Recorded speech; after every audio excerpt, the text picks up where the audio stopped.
SASDOவின் பிரதான செய்திகள். தலைப்புச் செய்திகள். யாழ் சர்வதேச விமான நிலையம் குறித்து அனுராவின் அதிரடி அறிவிப்பு. அரச ஊழியர்களுக்கான சம்பள உயர்வு, ஜனாதிபதியின் மகிழ்ச்சி அறிவிப்பு. இலங்கையில் பதில் பிரதம நீதியரசராக நியமிக்கப்பட்ட தமிழர். தங்கத்தின் விலையில் அதிரடி மாற்றம், வாங்க உள்ளோருக்கு முக்கிய தகவல். அமெரிக்காவுக்கு போட்டியாக சீனாவின் புதிய முயற்சி. தொடர்வன விரிவான செய்திகள். தாயக செய்திகள்.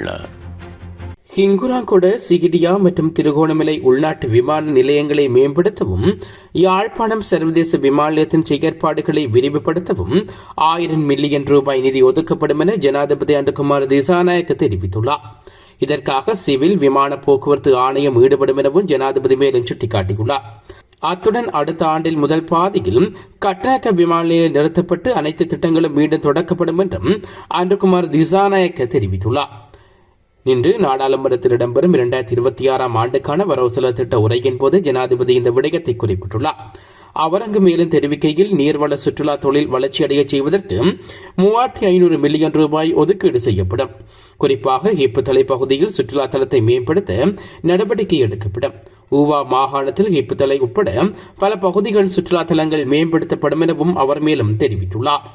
அரசு ஊழியர்களின் சம்பளத்தை 3 கட்டங்களாக அதிகரிப்பதற்கு நடவடிக்கை எடுத்துள்ளதாக ஜனாதிபதி அனுகுமார் திசாநாயக்க தெரிவித்துள்ளார்.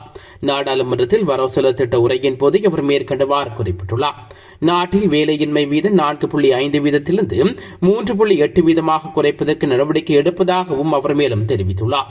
கடந்த வருடத்தை காட்டிலும் அரசு வருமானம் 900 மில்லியன் ரூபாய் அதிகரிக்கப்பட்டுள்ளதாக அவர் குறிப்பிட்டுள்ளார். அத்துடன் அரச முதலீட்டை 4% அதிகரிப்பதற்கான திட்டம் உள்ளதாகவும் ஜனாதிபதி தெரிவித்துள்ளார். இதேவேளை மக்களுக்கு எதிராக எவரேனும் தவறு இழைத்திருப்பார்களாயின் அவர்கள் யாராக இருந்தாலும் சட்டத்துக்கு அமைய தண்டனை வழங்க நடவடிக்கை எடுக்கப்படும் எனவும் ஜனாதிபதி தெரிவித்துள்ளார். அத்துடன் இந்த விடயம் யாருக்கும் பாரபட்சம் காட்டப்பட மாட்டாது எனவும் அவர் குறிப்பிட்டுள்ளார். உயர்நீதிமன்ற நீதிபதி எஸ் துரைராஜா பதில் பிரதம நீதியரசராக பதவி பிரமாணம் செய்து கொண்டுள்ளார். இன்று காலை ஜனாதிபதி செயலகத்தில் ஜனாதிபதி அனுகுமார் திசாநாயக்க முன்னிலையில் அவர் பதவி பிரமாணம் செய்து கொண்டுள்ளார். பிரதம நீதியரசர் பிரீப்தி பத்மன் சூரசேன தற்போது வெளிநாட்டில் இருப்பதால் இந்த நியமனம் வழங்கப்பட்டுள்ளதாகவும் குறிப்பிடப்படுகிறது. இந்நிலையில் பிரதம நீதியரசர் நாடு திரும்பும் வரை நீதிபதி துரைராஜா பொறுப்பு வகிப்பார் என்றும் தெரிவிக்கப்பட்டுள்ளது. பதவியேற்பு நிகழ்வில் ஜனாதிபதி செயலாளரும் நந்திக்க சனத் குமாரநாயக்காவும் கலந்து கொண்டமை குறிப்பிடத்தக்கது.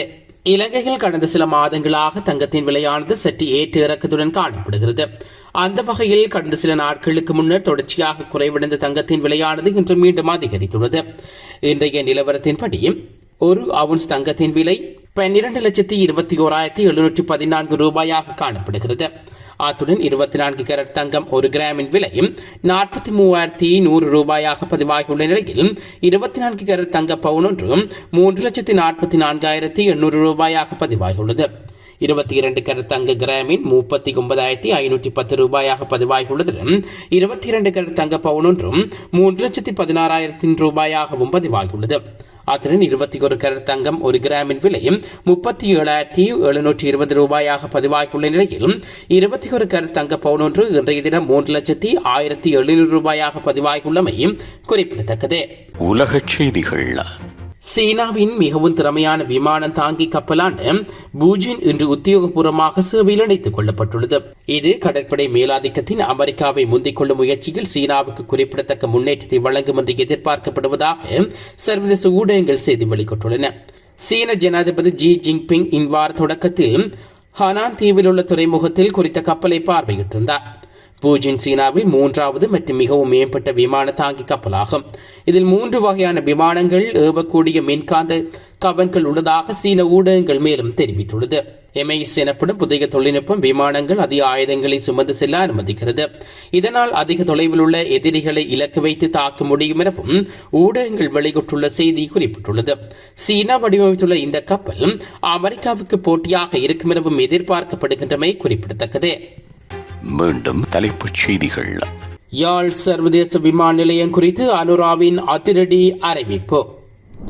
அரச ஊழியர்களுக்கான சம்பள உயர்வு, ஜனாதிபதியின் மகிழ்ச்சி அறிவிப்பு. இலங்கையில் பதில் பிரதம நீதியரசராக நியமிக்கப்பட்ட தமிழர். தங்கத்தின் விலையில் அதிரடி மாற்றம், வாங்க உள்ளோருக்கு முக்கிய தகவல். அமெரிக்காவுக்கு போட்டியாக சீனாவின் புதிய முயற்சி.